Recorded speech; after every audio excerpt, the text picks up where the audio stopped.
Whenever I go to Grenada, I always like to buy from the vendors who sell in the market and other places.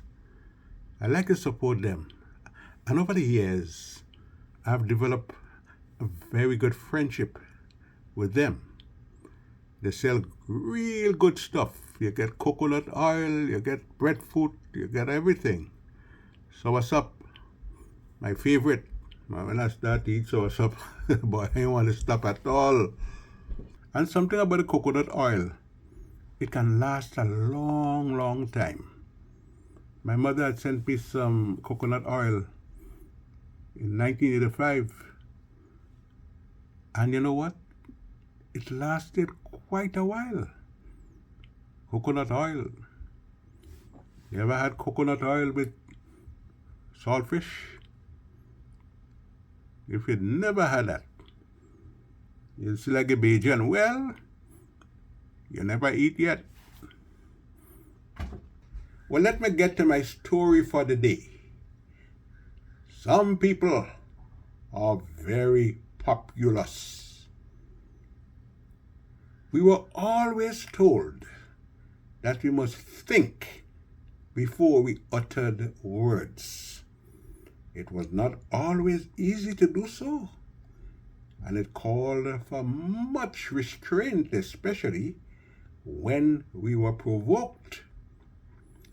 We were advised by parents, grandparents, neighbors to use words in the correct places and in the proper context.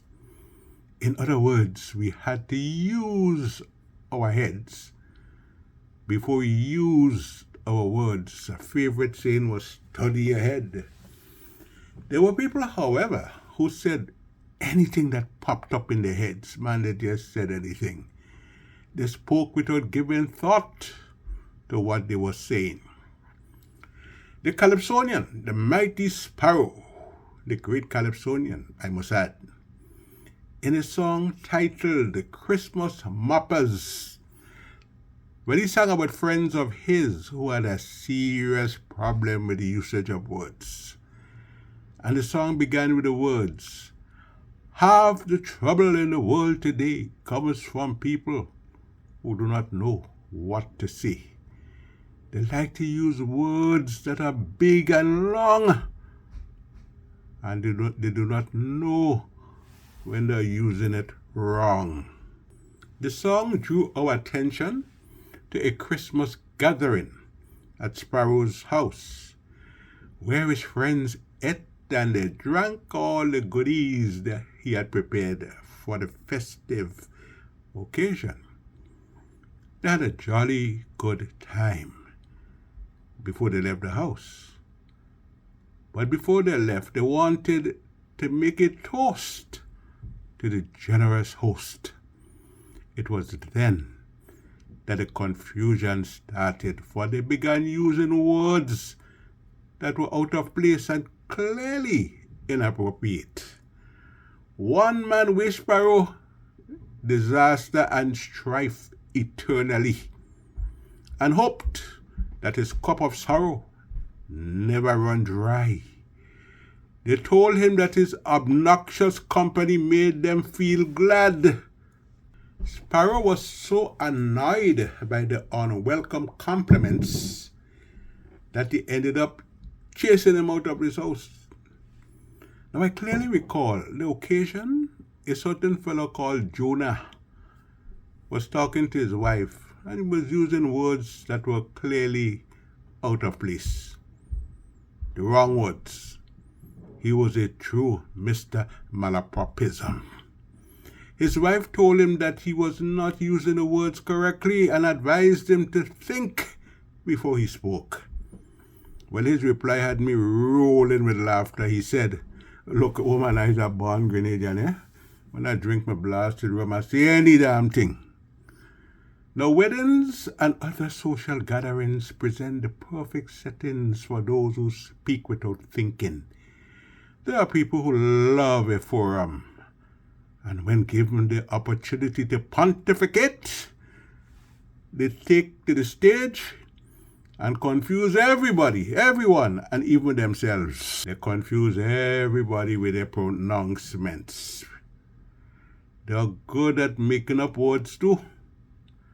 Well, Mr. Jack did so at a wedding ceremony once. Listen to Mr. Jack. Today, I want to congratulate the bride and his groom for taking such a giant step for mankind.